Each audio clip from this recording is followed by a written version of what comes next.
In this video, I'm going to show you how to make a sharp photo, but I'm also going to dispute the need for sharpness.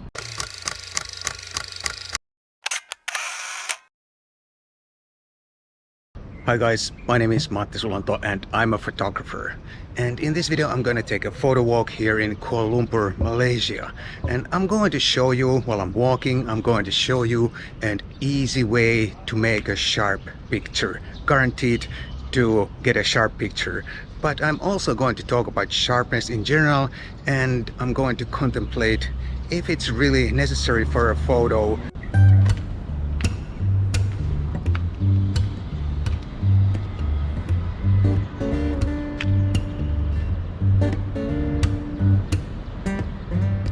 My camera today is the Ricoh GR3X because it has a super sharp lens and it always delivers super sharp pictures.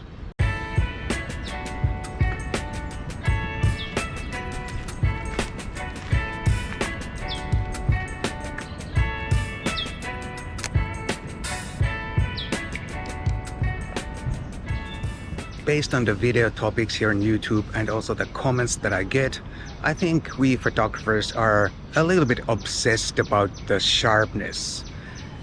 There are dozens of videos here on YouTube explaining how to get a sharp picture, and I have made one myself too. I'll put the link up here just in case you're interested. Please take a look. And also get a lot of questions asking what is the sharpest lens for any given system or camera. And I think that's a little bit crazy because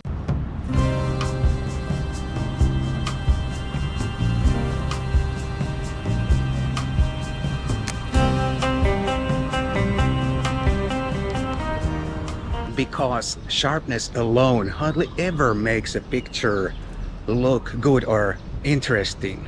There are certain genres of photography, like for example traditional landscape photography or traditional architecture photography, that certainly benefit from sharpness, but there has to be something more in the picture than just corner-to-corner sharpness. That almost never ever makes a picture interesting. Of course, sometimes it's fun to pixel peep a picture that has loads of megapixels and plenty of sharpness too. It's nice to pixel peep and examine the picture from a technical point of view.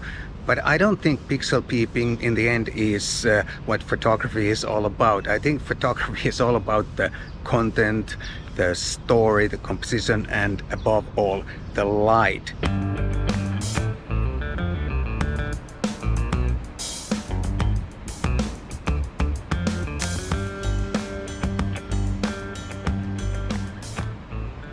But unsharpness is interesting because it can show us something that we cannot see with our bare eyes. For example, a long exposure in the city with all those light streaks from vehicles. We cannot see that with our bare eyes. And another example would be a panning shot with a moving vehicle or moving something that combines motion blur and sharpness. Those kind of pictures are interesting because they can show us something that we could not otherwise see.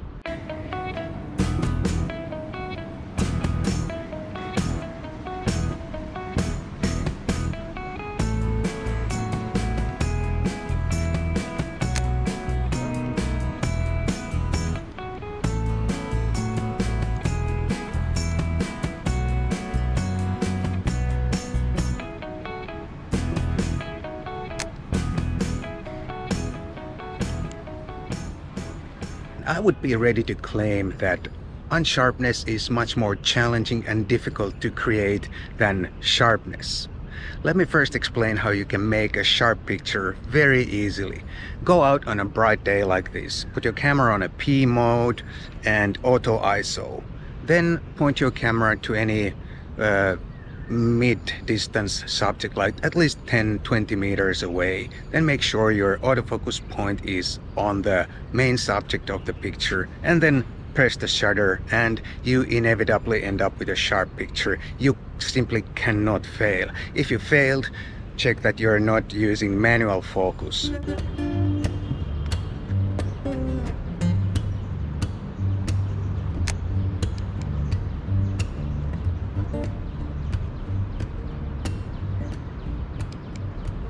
In this bright light, I cannot really show you how to make unsharp picture because it's so challenging.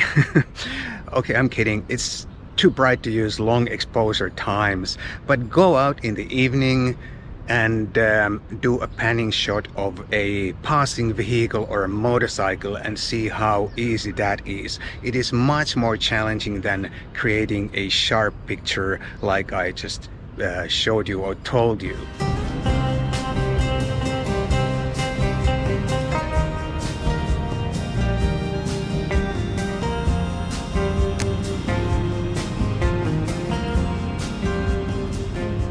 Sure enough, there are certain types of unsharpness that simply don't look very good. For example, if the main subject in the picture is slightly out of focus, that can look very annoying.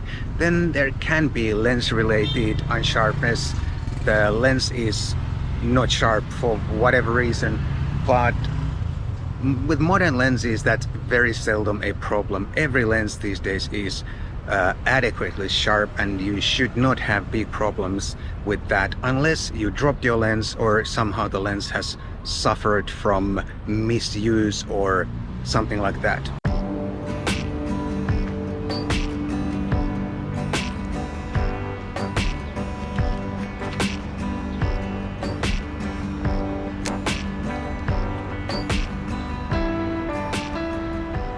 I think some of the most interesting pictures combine sharpness and unsharpness, like those long exposure photos that I mentioned earlier in this video, and also bokeh. That's also unsharpness, and we all love a good bokeh, of course. So if you have a sharp main subject and then nicely blurred soft background, of course that looks awesome, and that also combines sharpness and unsharpness.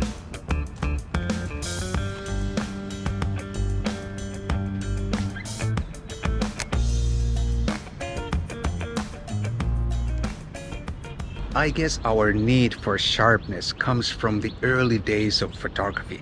Back in the day, photography was used to record or document things, like portraits of real people, landscapes and locations.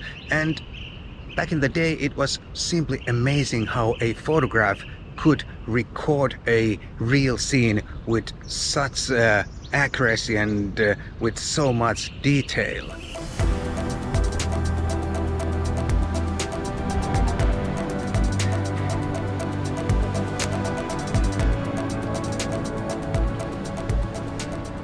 Because of that, I think we still today somehow think that a photograph should be sharp and it should somehow represent the real scene that was in front of the camera when the photographer hit the shutter.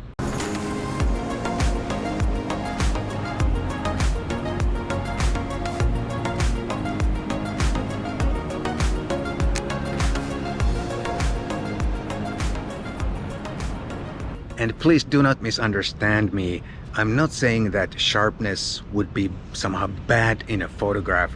I'm only saying that it's probably not the most important thing, and you should concentrate on other things in your photography, like the light, composition, and the content in the picture. Those are much more important than the ultimate sharpness.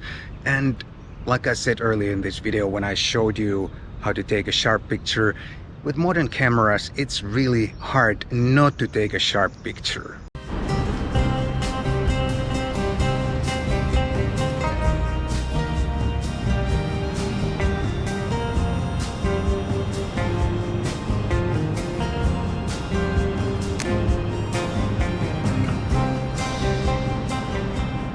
That's all I have for you today.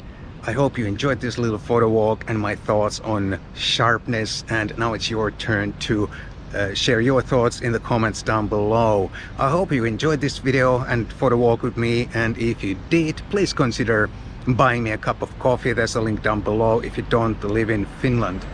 Thank you once again, and I'll definitely see you in the next one.